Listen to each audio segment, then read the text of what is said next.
Hi, boys and girls. This is Eureka Module 5 for 4th grade, lesson number 31, the lesson for Friday, April 24th, 2020. The goal or the objective, the I can statement of this lesson is I can add mixed numbers. Now, we all should remember what a mixed number is. It's a whole number and a fraction together. I've discussed many other times in other videos where we see mixed numbers in our lives. A recipe is just one quick example that comes to my mind. For this lesson, we're just going to be, it's pretty straightforward. I'm not gonna lie. When we add mixed numbers such as 3 3/8 plus 2, plus 2 and 6/8, we're first going to look at the whole numbers. All right. Think about your application problems for lesson 30 and today's lesson 31. They are they had to do with meters and centimeters, adding meters and centimeters. So the first thing you can do is add the meters, and then the second thing you can do is add the centimeters. Well, it's the same for adding mixed numbers. The first thing we're going to do is we're going to add the mixed number, add the whole numbers, and then add the fractions, similarly to how the application problem is. That is the connection that the application problem for the last two lessons have on this particular lesson. So we're going to look at the 3 and the 2 only. We're going to kind of forget about the 3/8 and the 6/8 right now. And we all know that 3 plus 2 is 5. Now I can add my 3/8 and my 6/8. So I know that my denominator is going to be 8. Boys and girls, I have to say this, there are so many students that are adding fractions and they're adding the denominators together. You never, ever, ever, ever, ever, ever, ever add the denominators together. When you're adding fractions with the same denominator, the denominator stays the same. Please, please do not say that the answer is going to be 16ths. When I add eighths, my answer is still going to be eighths. If I have 3/8 and I add 6 more eighths to that, well, 3 plus 6 is 9, okay? However, boys and girls, don't hand this in to me.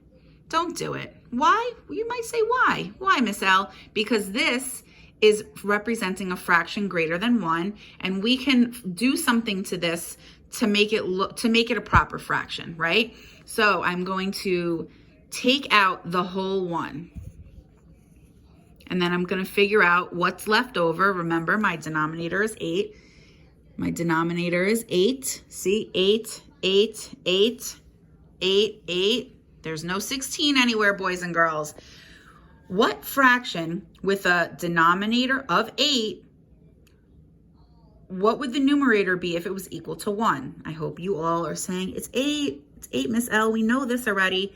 So now that I kind of pulled out, I'm decomposing the 9/8 to 8/8, which is a whole number 1. What is left over? What fraction, what eighth is left over? How many eighths, I should say, are left over to make the 8/8 plus what eighth to make 9/8? Well, 8 plus 1 is 9.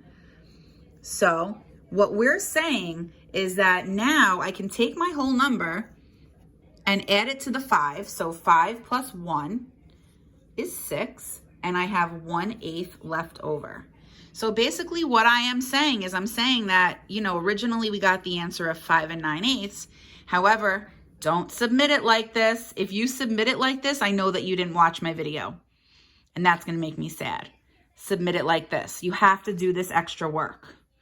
All right.